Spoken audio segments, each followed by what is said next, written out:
নাটক চিত্রগুপ্তের দরবারে। রচনা ডাক্তার অমিতাভ ভট্টাচার্য। সৃজনে মিতালি ঘোষ ও মিঠু দত্ত।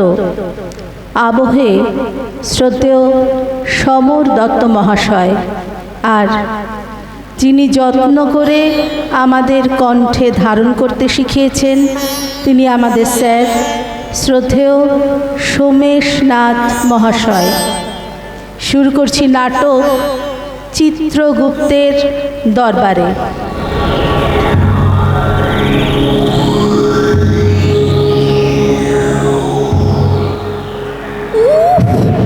ডিসগাস্টিং! 3 ঘন্টা ঠায় বসে আছি, এখনো ডাক পড়ল না। বলি চিত্রগুপ্ত কি ঘুমোচ্ছেন? হ্যাঁ, ঘুমোবার সময় কোথায়? গত কয়েকদিন করোনার তাড়নায় মানুষ মরেছে শয়ে শয়ে। তাদের ঠিকুজি কুষ্টি বার করতে সময় লাগবে না? শয়ে শয়ে বলেন কি? তা ওই দলে আমাদের ধরে নিলেই তো হতো না? না না না, তা কি করে হবে? আমরা তো স্পেশাল কেস। তাও তো বটে, স্টেটাস বলে কথা। আচ্ছা আচ্ছা, আসুন তাহলে দুজনের সুখ দুঃখের কথা বলে সময় কাটে, কেমন? তা ম্যাডাম, আপনার নাম? মাধবী, ডাকনাম মাধু। অনেকে আবার ভালোবেসে মধু বলে ডাকে। আচ্ছা, আপনার? আমার আমার নাম লতিকা চৌধুরী, ডাকনাম লতু, লতি। ওই ভালোবেসে যে যা বলে আর কি। তা লতিকা ম্যাডাম এই অল্প বয়সে দুম করে মরে গেলেন কেন? ইচ্ছে করে কি কেউ মরে নাকি? স্রেফ ঠান্ডায় জমেই মরে গেলাম, জানেন? -10 ডিগ্রি টেম্পারেচার। অ্যাডভেঞ্চারের শখ ছিল নিশ্চয়ই। রোটাং পাস গিয়েছিলেন? না না, রোটাং পাস বাইপাস কোথাও যায়নি। স্রেফ ঘরে বসে ঠান্ডায় জমে গিয়ে হার্ট ফেল করলাম। তা আপনার মৃত্যুর কারণটা এবার শুনি। আশ্চর্য, বড়ই আশ্চর্য। আমি ম্যাডাম শুধু শুধু চিন্তা করতে করতে স্ট্রোক হয়ে মরে গেলাম। বলেন কি? চিন্তা করতে করতে স্ট্রোক? কেন যে রাজনীতি করতে যান আপনারা? রাজনীতি রাজনীতি দুর্নীতি কূটনীতি কোন নীতিতে আমি নেই মশাই। তবে কি করে এমন হলো, যদি একটু খোলসা করে বলেন। কি বলবো ম্যাডাম, এ আমার নিতান্ত পারিবারিক কেচ্ছা। পাঁচজনকে বলতে একটু লজ্জাই করে। তবে কি না, মৃত্যুর পর তুমি কার, কে তোমার? বটেই তো, বটেই তো। এখন তো সবই আমাদের কাছে মায়া। তা বলুন বলুন, তারপর কি হলো? ওই আর কি, আমার স্বামী মদনের স্বভাব চরিত্র বরাবরই একটু ঢিলে ঢালা। তাই বুঝি? হ্যাঁ, করোনারি দেখলেই তার ছোঁকছোকানি। বারণ করেছি অনেক, শোনেনি। ছেলে পুলে নেই, কি নিয়ে বা থাকবে, তাই এক সময় মেনেও নিয়েছিলাম জানেন। কিন্তু গত কয়েক মাস ধরে ও এমন বাড়াবাড়ি শুরু করলো যে মাথা ঠিক রাখাই আমার দায় উঠলো। এই লুজ ক্যারেক্টার পুরুষদের আমি ভীষণ ডিসলাইক করি। আচ্ছা, তারপর কি হলো বলুন? তারপর হঠাৎ এক ভৈরবীর আগমন হলো আমার বাড়িতে। প্রথমে আমার উপস্থিতিতে, বেশ, শেষে অনুপস্থিতিতেই ঘন্টার পর ঘন্টা তিনি আমার স্বামীকে বশীকরণ বিদ্যা শিক্ষা দিতে লাগলেন। নাকি? ড্রয়িং রুম পার হয়ে বেডরুমে শিক্ষাদান পর্ব চলতে লাগলো। কাহা তো সহ্য করা যায় বলুন তো? স্বামীকে ওয়ার্নিং দিয়েও কোনো ফল পাওয়া গেল না।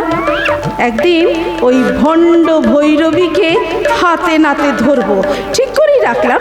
ওকে একদিন হাতে নাতে ধরবো, ধরে বেদম পেটান পেটাবো, পিটিয়ে তারপরে পুলিশের হাতে তুলে দেবো। ধরতে পারলেন না তো? ট্রাই করেছিলাম জানেন। একদিন অফিস যাওয়ার নাম করে বাড়ি থেকে বের হয়ে একটু বাদে ফিরে এলাম। এসে দেখি সদর দরজা বন্ধ। ডুপ্লিকেট চাবি দিয়ে দরজা খুলে দেখি বেডরুমের দরজাও বন্ধ, আর দরজার সামনে ওই শয়তানির পা দুকা জোড়া পড়ে আছে। আমার মাথায় তো খুন চেপে গেল। কি বলবো? তারপর ধাই ধাই করে দরজায় লাথি কষালাম। স্বামী ভয় দরজা খুললো। ও মা! ঘরে ঢুকে দেখি ভৈরবীর ভণ্ড বেশ জটা জুটো সব আমার বিছানায়। কিন্তু কিন্তু ভৈরবী ভ্যানিশ। খাটের নিচে তোষকের তলায় রান্নাঘর, বাথরুম, এমনকি কোমোটের ঢাকনাগুলো খুঁজলাম ওই শয়তানিকে। জানলায় লোহার গ্রিল, ঢোকা বেরোনোর একটাই দরজা, তবে নোচ্ছারটা গেল কোথায়? তারপর খুঁজতে খুঁজতে ক্লান্ত হয়ে বিছানায় বসে পড়ি জানেন। তারপর চিন্তা করতে করতে স্ট্রোক হয়ে আমি মরে গেলাম। কিন্তু তারপর এখানে এসে আপনার দর্শন লাভ করলাম।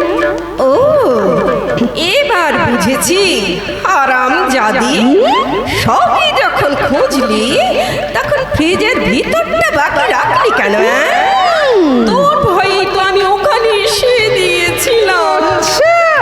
কি প্রচন্ড ঠান্ডা ওখানে, ঠান্ডায় জমেই তো মরে গেলাম আমি। বেশ হয়েছে, বেশ হয়েছে। ওরে শাকচুন্নি লতিকা, তবে তুই সেই কালনাগিনী ভণ্ড ভৈরবী, হ্যাঁ? আমার স্বামীর সঙ্গে ইয়ে করেছিস? ভেবেছিস মরে গিয়েও বাঁচবি? আয় আয়, এবার তো 14 গোষ্ঠী ইয়ে দেখাবো। আয় আয় আয়, এবার তোকে মেরেই ফেলবো। ছাড়বো না।